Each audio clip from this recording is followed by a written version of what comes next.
नमस्कार दोस्तों, हिंदी ग्रामर वाला चैनल पर आपका स्वागत है। आज हम हिंदी ग्रामर से जुड़े इम्पोर्टेंट क्वेश्चन को व्याख्या सहित हल करने वाले हैं। सभी हिंदी प्रतियोगी परीक्षाओं के विद्यार्थियों के लिए क्लास निश्चित रूप से लाभप्रद साबित होगी। चैनल पर नए हैं तो चैनल को सब्सक्राइब कर लें। अपनी राय कमेंट बॉक्स में ज़रूर रखें। सभी साथियों से निवेदन है, जितना संभव हो सके शेयर ज़रूर करें। स्टार्ट करते हैं आज की क्लास, तो बने रहे मेरे साथ। पहला क्वेश्चन है वो है, इनमें से किस विकल्प में सही संधि नहीं हुई है। नहीं पूछा है साथियों, ये ध्यान रखना है। तो पहले है सट प्लस आनन षडानन, दूसरा है नव प्लस उढ़ा नवोढ़ा, और तीसरा जो है वो है ऊपरी प्लस उपर्युक्त, और चौथा है योगी प्लस ईस योगेश। तो इसमें जो नहीं पूछा है तो वो साथियों है योगी प्लस ईस। कैसे वो देखें। षडानन में साथियों संधि होगी व्यंजन संधि, षडानन में संधि होगी व्यंजन संधि। पहले का तीसरा बन जाएगा, ये ट है, और इसका तीसरा इसी वर्ग का तीसरा डे बन जाएगा, ठीक है। फिर नवोढ़ा, इसमें है वो गुण संधि है। नवोढ़ा में गुण संधि है। क्यों है कि यहाँ पे ए है और ये ऊ है, ए और ऊ मिलके क्या बनता है, ओ बनता है। तो इसमें आ जाएगी गुण संधि। आगे उपर्युक्त है, तो उपर्युक्त में संधि है यण संधि। यण संधि में क्या है साथियों कि ये से पहले अगर आधा अक्षर हो, ये है और ये से पहले क्या र है, तो इसमें ई लग जाता है और इसमें जो स्वर बचता है वो बाहर आ जाता है।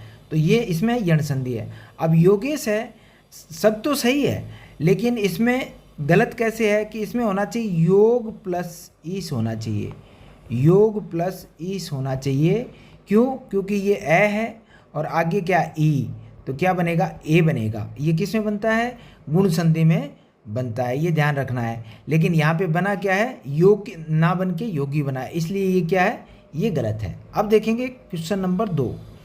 निम्नलिखित में से कौन सा शब्द सही संधि युक्त है। सही संधि युक्त शब्द है वो अपने को ढूंढना है। तो पहला शब्द है वो है इसमें सु प्लस अवलंबन स्वावलंबन, दूसरा है वो है गति प्लस अवरोध गत्यावरोध, तीसरा है गीत प्लस अंजलि, और चौथा है नीला प्लस आकाश नीलाकाश।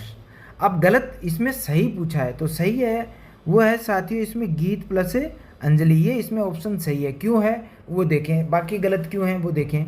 यहाँ पे स्वावलंबन है, तो यहाँ पे आ रहा है साथियों। एक चीज़ ध्यान रखनी है आपको कि वैसे पहले आधा अक्षर हो तो उसमें ऊ तो लगा देते हैं, ये यण संधि में है, लेकिन यहाँ पे आ रहा है तो क्या होगा, इसमें दीर्घ संधि होगी, स्व प्लस अवलंबन, स्व प्लस अवलंबन। ये ए और ये ए मिलके क्या बना, आ बना। अगर यहाँ पे क्या बन गया, ऊ बन गया, तो ये अपने आप में गलत हो गया, ठीक है। आगे देखें गत्यावरोध, तो यहाँ पे देखिए गति प्लस अवरोध है, यहाँ पे क्या, ये शब्द ही गलत है। कैसे, ये होगा गत्यवरोध, ये क्या होगा, गत्यवरोध होगा। कैसे कि ये से पहले अगर आधा अक्षर है तो उसमें ई लगा देंगे, लेकिन यहाँ पे क्या दिया, आ दिया है, तो ये बचेगा क्या। अगर ये से पहले, अगर इसको देखेंगे शुद्ध अशुद्ध में भी ये शब्द कई बार आया है, ये से पहले आधा अक्षर है तो ई लगा देंगे, लेकिन ये में बचा क्या, आ, तो अवरोध तो होता ही नहीं, क्या होता है, अवरोध होता है। तो इसलिए ये शब्द गलत है और ये शब्द सही है, गत्यवरोध। फिर गीतांजलि, ये बिल्कुल सही है। आपको देखने को मिल सकता है गीता भी मिल सकता है वहाँ पे ऑप्शन में, गीता प्लस अंजलि, ये गलत है साथियों। क्यों है, ये ध्यान रखना अपने को, क्यों है, क्योंकि अंजलि होता है वो, उसका अर्थ होता है गीतों का समूह, समूह। अंजलि का अर्थ होता है समूह, और गीत मानी गीतों का समूह, क्या कहलाती है, गीतांजलि। अगर गीता कर दोगे तो वो गलत है, क्योंकि गीता तो अपने आप में एक है, उसका कोई समूह नहीं होता, तो सार्थक अर्थ भी निकलना चाहिए उसका। फिर नीला प्लस आकाश, ये गलत क्यों है, क्योंकि इसमें संधि होगी वो होगी नील प्लस आकाश। और नील प्लस आकाश क्यों होगी साथियों, क्योंकि संधि हमेशा तत्सम शब्द की होती है। किसकी होती है, तत्सम शब्द की होती है। तो नीला शब्द है वो तद्भव है, इसलिए नील शब्द आएगा यहाँ पे, नीला नहीं आएगा, इसलिए ये गलत है। तो इसमें ऑप्शन दूसरे में क्या हुआ, सी बिल्कुल करेक्ट ऑप्शन है। फिर तीसरा क्वेश्चन देखें, किस शब्द में बद उपसर्ग नहीं है। नहीं पूछा साथियों यहाँ पे, तो देखें पहला है बदबू, दूसरा है बदमाश, तीसरा है बदस्तूर, और चौथा है बदनाम। अपने को ढूंढना क्या है, बद उपसर्ग नहीं है वो ढूंढना है। तो यहाँ पे सी ऑप्शन आपका बिल्कुल राइट होगा। क्यों, क्योंकि इसमें बै प्लस दस्तूर होगा, बै प्लस दस्तूर होगा, ब उपसर्ग इसमें आएगा, बाकी में बद है, बाकी में क्या है, बद उपसर्ग का प्रयोग हुआ है, इसमें नहीं हुआ। तो इसमें तीसरे में अपना सही उत्तर क्या आएगा, वो आएगा सी। अब देखें क्वेश्चन नंबर 4, किस विकल्प में अन अन नए के नीचे अलंत लगा लें साथियों, किस विकल्प में अन उपसर्ग का प्रयोग नहीं हुआ है, नहीं वाला ढूंढना है अपने को। तो पहला है अनंत, दूसरा है अनुपयोगी, तीसरा है अनुपयुक्त और चौथा जो डी है वो है अनुदित। तो ये पूछ रहा है नहीं वाला पूछा है, तो किस में नहीं है, वो ऑप्शन होगा अपना 4। कैसे, देखें पहले अनंत, तो ये हो जाएगा अन प्लस अंत। दूसरा जो है अनुपयोगी, ये हो जाएगा अन प्लस उपयोगी, और भी इसमें निकल सकते हैं, उप प्लस योग प्लस ई, ऐसे भी कर सकते हैं आप, है ना। फिर इसमें अन प्लस उपयुक्त, उप प्लस युक्त, इस तरीके से भी कर सकते हैं। इसमें दो दो उपसर्ग निकल के आ गए। ये अनुदित है, ये सही है क्योंकि नहीं पूछा, इसमें अनु है, अनु प्लस उदित, और संधि इसमें हो जाएगी, वो हो जाएगी दीर्घ संधि। क्या हो जाएगी, दीर्घ संधि हो जाएगी। तो अपने को ढूंढना क्या था, नहीं वाला ढूंढना था। तो सब में तो अन है, लेकिन इसमें अनुदित में अनु उपसर्ग है। आगे देखें क्वेश्चन नंबर 5, किस विकल्प में कृदंत प्रत्यय युक्त शब्द है। कौन सा पूछा है, कृदंत। कृदंत क्या होता है, कृत प्लस अंत, कृत प्लस अंत। अब ये कृत, कृत मानी करना, और करना मतलब क्रिया, क्रिया के अंत, क्रिया के अंत माने क्रिया जिसके अंत में आती हो, वो कौन कौन से, इसमें वो सब ढूंढना है अपने को। देखें पहला क्या है भारतीय, दूसरा क्या है राष्ट्रीय, तीसरा क्या है ग्रामीण, और चौथा है करणीय। अपने को ढूंढना क्या है, जिसके अंत में क्या आए, क्रिया आए, ना लग जाए। क्रिया का मतलब या तो धातु में हो या ना लग जाए। अब देखें पहले इसमें सही है वो अपना ऑप्शन होगा, वो होगा डी। अब कैसे, पहले भारत प्लस ई, फिर राष्ट्र प्लस ई, और ग्राम प्लस इन, और ये आ जाएगा करना प्लस अनीय, या कर सकते हैं, ये ना बाद में लग जाएगा इसमें, तो करना। तो इसका मतलब ये क्या है, ये क्रिया है, इसमें क्रिया वाला ढूंढना है अपने को। ये बाकी क्या है, ये बाकी तो तदित प्रत्यय हैं। क्या है, तदित प्रत्यय हैं, ये ध्यान रखना है। क्वेश्चन नंबर 6 देखें, किस शब्द में गार प्रत्यय का प्रयोग नहीं हुआ है। तो गार प्रत्यय किस में प्रयुक्त नहीं हुआ वो देखना है। यादगार, मददगार, सनानागार, रोजगार। अब देखें यहाँ पे इसमें सी ऑप्शन है वो बिल्कुल आपका राइट है। बाकी देखें कैसे कि सब में गार आ रहा है, अंत में गार आ रहा है यहाँ पे, लेकिन सनानागार में सनान प्लस आगार आएगा के लिए स्थान, है ना, स्नान प्लस आगार। तो इसमें अपना सही ऑप्शन है वो क्या हो जाएगा, सी हो जाएगा। क्वेश्चन नंबर 7 देखें, किस विकल्प में समास विग्रह सही नहीं है। तो नहीं वाला है या नहीं है, ये बिल्कुल ध्यान रखना है अपने को एग्जाम में, कौन सा सही नहीं है समास विग्रह।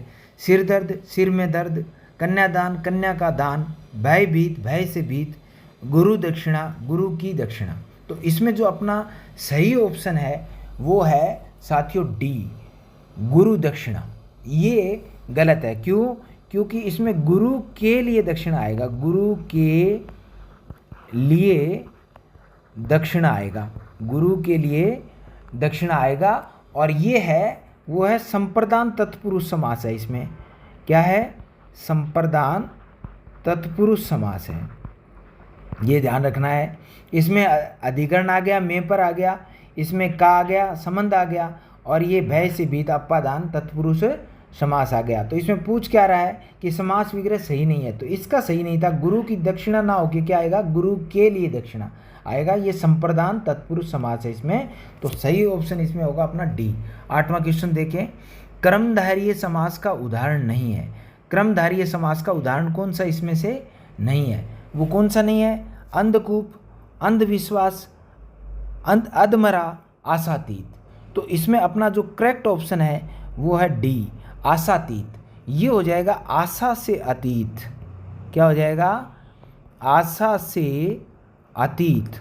और इसमें कौन सा समास होगा, वो होगा इसमें अपादान समास। क्या होगा, अपादान अपादान तत्पुरुष समास, अपादान तत्पुरुष समास हो जाएगा इसमें, ठीक है।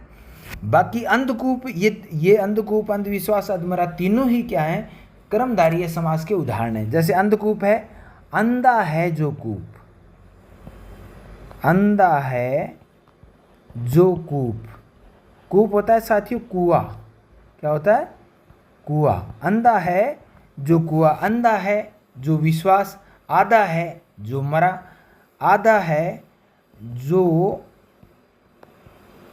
मरा, और अंधा है जो विश्वास। इस तरीके से इनका समास विग्रह हो जाएगा। अब देखें आगे क्वेश्चन नंबर 9। क्वेश्चन नंबर 9 है साथियों, मछली का पर्यायवाची नहीं है, नहीं वाला ढूंढना है, कौन कौन सा है, कौन सा नहीं है वो देखें। ए है सफरी, बी डलूमी, सी झख, और डी है वो है क्लापी। तो इसमें भी जो अपना सही आंसर है वो होगा डी क्लापी। क्लापी होता है साथियों कोयल का, क्लापी किसका होता है, कोयल का होता है। बाकी तीनों जो हैं सफरी, डलूमी और झक जो है वो किसके पर्यायवाची हैं, वो मछली के पर्यायवाची हैं। अपने को नहीं ढूंढना था, तो क्लापी किसका है, कोयल का है। क्वेश्चन नंबर 10 देखें, कौन से युग में परस्पर पर्यायवाची नहीं है, कौन से युग में परस्पर पर्यायवाची नहीं है वो ढूंढना है अपने को, नहीं वाला ढूंढना है। तो पहले देखें श्यामा, पाली, पिक, तो ये किसके हैं, ये किसके हैं, ये कोयल के, ये कोयल के पर्यायवाची हैं। दूसरा है क्षितीश, क्षिति प्लस ईश, क्षितीश मानी क्षिति मानी पृथ्वी, ईश मानी स्वामी, पृथ्वी का स्वामी कौन, राजा, महीप मही, तो ये आ जाएगा महीप, और ये आ जाएगा भूपति। ये किसके हो जाएंगे, ये हो जाएंगे राजा के। ये भी सही है और ये भी सही है, नहीं वाला ढूंढना है। फिर यामिनी, यामिनी होता है साथियों रात्रि, यामिनी क्या होता है, रात्रि। और जो दामिनी है वो होता है बिजली, और भामिनी जो है वो होता है पत्नी। तो अपने को नहीं पूछा है तो इसमें सी जो है वो बिल्कुल करेक्ट ऑप्शन है। ये लास्ट वाला भी सही है, उरग, पनंग, भुजंग, ये सांप के पर्यायवाची हैं, ये सांप के पर्यायवाची हैं। तो पहला सही है, श्यामा, पाली, पिक ये कोयल का है, क्षितीश, महीप और भूपति ये राजा के पर्यायवाची हैं, उरंग, पनंग और भुजंग जो है वो सांप के पर्यायवाची हैं। कौन सा नहीं है, वो यामिनी, दामिनी, भामिनी, ये जो हैं यामिनी रात्रि का, धामिनी बिजली का और भामिनी पत्नी का पर्यायवाची है, इसलिए ये गलत युग्म है। क्वेश्चन नंबर 11 देखें, इनमें से कौन सा विलोम युग्म सही नहीं है, सही नहीं वाला ढूंढना है। देखें पहले स्थावर, जंगम, इप्सित, अनिप्सित, जीना, गाढ़ा, अज्ञ, अभिज्ञ। तो इसमें साथियों डी ऑप्शन है वो बिल्कुल सही है। अज्ञ का क्या होगा, वो हो जाएगा विज्ञ, अज्ञ का क्या होगा, विज्ञ। एक साथी और बता देता हूँ, अभिज्ञ में अगर आपसे उपसर्ग पूछे तो वो होगा अभी, अभी प्लस ज्ञ, ठीक है। बाकी ये तीनों बिल्कुल सही हैं। विलोम युग्म स्थावर का जंगम होगा, इप्सित का निप्सित होगा, झीना का गाढ़ा होगा, लेकिन अज्ञ का विज्ञ होगा, ना कि अभिज्ञ। क्वेश्चन नंबर 12 देखें, सृष्टि का विलोम शब्द है, सृष्टि का क्या ढूंढना है, विलोम शब्द ढूंढना है। ए विनाश, बी विध्वंस, सी प्रलय, डी सृजन। तो इसमें जो अपना सही करेक्ट आंसर होगा वो होगा प्रलय, क्या होगा, प्रलय, ठीक है। सृष्टि का क्या होगा, प्रलय। आगे देखें क्वेश्चन नंबर 13, कसौटी शब्द है, कसौटी शब्द क्या है, देशज है, तत्सम है, विदेशी है या तद्भव है, ये इनमें से छांटना है। तो ये इसमें करेक्ट जो ऑप्शन है वो अपना होगा डी, तद्भव। ये क्या है, तद्भव है, तो इसका तत्सम क्या होगा, तो इसका तत्सम होगा वो साथी होगा कस पट्टिका, कस पट्टिका, इसका क्या हो जाएगा, तत्सम हो जाएगा, किसका, कसौटी का, ठीक है। आगे देखें क्वेश्चन नंबर 14, निम्नलिखित में से कौन सा शब्द तद्भव है। तो यहाँ पे अपने को कौन सा ढूंढना है, तद्भव ढूंढना है। ए कंगन, बी लवंग, सी सफ्टिक, डी स्कंद। तो इसमें जो अपना आंसर होगा साथियों वो होगा ए, ए बिल्कुल करेक्ट है, क्योंकि कंगन का क्या होता है साथियों, कंकण होता है, क्या होता है, कंकण होता है, सही। ये इसका क्या होगा, ये तद्भव है, ये कंगन है, ये तद्भव है और ये इसका तत्सम होगा। अब लवंग है तो लवंग का क्या हो जाएगा लौंग, और स्फटिक का क्या हो जाएगा फिटकरी, फिटकिरी, ये शुद्ध शुद्ध यही है, फिटकरी नहीं फिटकरी बोले। स्कंद कंधा,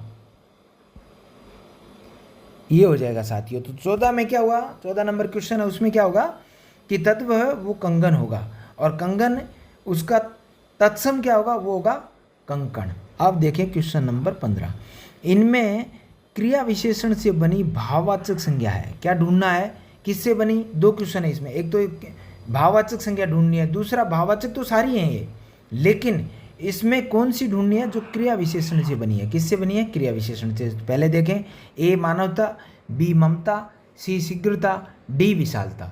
तो इसमें जो सही आंसर है वो साथियों होगा सी, और क्या होगा शीघ्रता, शीघ्र प्लस ता। अब पहले देखें मानवता, तो मानवता में क्या है साथियों, मानव शब्द है वो जातिवाचक शब्द है, जातिवाचक से भाववाचक बना है।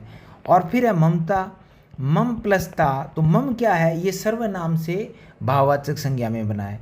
और शीघ्र मानी तेज या जल्दी, तो ये क्या हो जाएगा, ये क्रिया विशेषण है। और विशालता, विशाल प्लस ता, तो ये विशेषण है साथियों, विशाल शब्द, और इसमें ता लगने से ये भाववाचक संज्ञा बन गई। अपने को ढूंढना क्या था कि क्रिया विशेषण से बनी भाववाचक संज्ञा ढूंढनी थी, तो इसमें सही ऑप्शन क्या होगा, वो सी, शीघ्रता। अब देखिए क्वेश्चन नंबर 16, तेते पाँव पसारिए जेती लंबी सोर, तेते पाँव पसारिए जेती लंबी सोर में कौन सा सर्वनाम है, इसमें सर्वनाम ढूंढना है। तो संबंधवाचक सर्वनाम, पुरुषवाचक सर्वनाम, निजवाचक सर्वनाम और निश्चयवाचक सर्वनाम। तो इसमें कौन सा होगा साथियों, इसमें होगा ए, संबंधवाचक सर्वनाम। और इस कहावत का अर्थ क्या है, अपनी क्षमता के अनुसार क्या करना चाहिए, काम करना चाहिए। तो अपना ना, ना, नी, ठीक है, ना, ने, नी, का, के, की, रा, रे, री, ये सब किस में आते हैं, संबंधवाचक में आते हैं। तो ये अपने को ध्यान रखना है। क्वेश्चन नंबर 16 का आंसर होगा वो होगा ए, संबंधवाचक सर्वनाम। आगे देखें क्वेश्चन नंबर 17, क्वेश्चन नंबर 17 है साथियों, इनमें से कौन सा शब्द विशेषण नहीं है, कौन सा क्या ढूंढना है कि विशेषण नहीं है, वो ढूंढना है अपने को। तो ए बेचारा, बी थकाहारा, सी भाईचारा, डी बेसहारा। तो इसमें अपना जो सही आंसर होगा, सही ऑप्शन है वो क्या है, सी है, भाईचारा। भाईचारा है, इसमें भाववाचक संज्ञा है साथियों, क्या है, ये भाववाचक संज्ञा है, ना कि विशेषण। इसमें पूछा क्या है कि विशेषण नहीं है, तो भाववाचक, ये भाईचारा शब्द है, ये भाववाचक संज्ञा है। बाकी में बेचारा, थकाहारा, बेसहारा, इसमें साथियों कैसे कर सकते हैं, एक बेस्ट ऑप्शन आपको देता हूँ कि किसी के साथ रख लें, बेचारा आदमी, थकाहारा पथिक या राहगीर, है ना, बेसहारा, बेसहारा औरत, इस तरीके से जोड़ लेंगे तो औरत कैसी, बेसहारा। तो कैसा कैसी से क्वेश्चन करेंगे तो वो उसमें अपने को विशेषण निकल के आ जाएगा, मतलब गुणवाचक विशेषण आ गया जैसे, तो ऐसे निकाल सकते हैं। तो ये भाईचारा शब्द है, ये क्या है, भाववाचक संज्ञा है। आगे क्वेश्चन नंबर 18, सार्वनामिक विशेषण है। सार्वनामिक विशेषण कौन से होते हैं, एक तो जो संज्ञा के पहले आते हैं, या संज्ञा के बाद आते हैं, या सर्वनाम के बाद आते हैं, या इनमें से कोई भी नहीं। तो इसमें अपना जो सही ऑप्शन है वो होगा ए, संज्ञा के पहले आते हैं। कैसे, जैसे ये घड़ी मेरी है, ये घड़ी मेरी है, ये क्या है, ये सर्वनाम है। और सर्वनाम के बाद क्या है, ये संज्ञा है, क्या है, ये संज्ञा है, और ये क्या है, ये सर्वनाम है। तो संज्ञा के पहले आते हैं कौन, सर्वनाम। तो इसका मतलब वो क्या है, संज्ञा। या ऐसे कर सकते हैं कि सर्वनाम के तुरंत बाद क्या मिलती है, आपको संज्ञा मिलती है, वो क्या है, सार्वनामिक विशेषण है। किसके बाद, सर्वनाम के तुरंत बाद संज्ञा मिले, वो क्या है, सार्वनामिक विशेषण है। अब देखें क्वेश्चन नंबर 19, किस वाक्य में सकर्मक क्रिया है, वो वाक्य अपने को ढूंढना है। ए वह नहाकर आया, बी उसने आम खाया, सी मछली तैरती है, डी पक्षी आकाश में उड़ रहे हैं। तो इसमें सकर्मक क्रिया पहचाननी है कौन कौन से वाक्य में है। तो अपना करेक्ट आंसर है वो हो जाएगा बी, उसने आम खाया। एक तो ये ध्यान रखना कि जिसमें ने परसर्ग लग जाता है, क्या लग जाता है, ने परसर्ग लग जाता है, उसमें सकर्मक क्रिया होगी ही होगी, ये ध्यान रखना है। एक तो ये ध्यान रखना, तो उसमें क्या लग गया, उसने। और फिर दूसरा क्या है कि आम है, ये क्या है, यहाँ पे कर्म है। तो सकर्मक क्या है, जिसमें जिसमें कर्म सही तो है ना, कर्म के साथ आए। वह नहाकर आया, तो इसमें पूर्वकालिक क्रिया है। कौन सी है, पूर्वकालिक क्रिया है, जिसमें कर लग जाए, नहाकर है ना, धोकर, पानी पीकर, ये क्या है, ये पूर्वकालिक क्रिया है। और तीसरा मछली तैरती है, ये अकर्मक क्रिया है। इसमें क्या है, अकर्मक क्रिया है। और पक्षी आकाश में उड़ रहे हैं, इसमें भी क्या है, कहीं भी उड़े, आकाश में उड़े, कहीं भी उड़े, वैसे भी अधिकरण कारक जो होता है ना साथियों, उसमें अकर्मक क्रिया ही होती है। उसमें क्या होती है, अकर्मक क्रिया होती है। अब देखें अंतिम क्वेश्चन है आज का अपना, है वो 20वां। प्रेरणार्थक क्रिया का उदाहरण है। प्रेरणार्थक क्रिया का उदाहरण कौन सा है, जगना, बोलना, सुलाना, भूलना। तो इसमें अपना जो सही आंसर है, सही करेक्ट ऑप्शन है, वो है सी, सुलाना। तो प्रेरणार्थक क्रिया में क्या होता है साथियों, कर्ता कार्य स्वयं ना करके किसी दूसरे को उस कार्य करने के लिए क्या करता है, प्रेरित करता है या प्रेरणा देता है ना। तो इसमें क्या आ जाएगा, सुलाना जो ऑप्शन है ये बिल्कुल सही है। जगना और बोलना, भूलना, जगना क्या है, ये है यहाँ पे साथियों, इसमें अकर्मक क्रिया है। बोलना अकर्मक सकर्मक दोनों पे ही हो सकती है, ये वाक्य पे डिपेंड करता है। भूलना है वो अकर्मक है। तो साथियों आज का सफ़र यहीं तक, फिर मिलेंगे एक नए सेशन के साथ। अपना ख्याल रखिए। जय हिंद, जय हिंदी।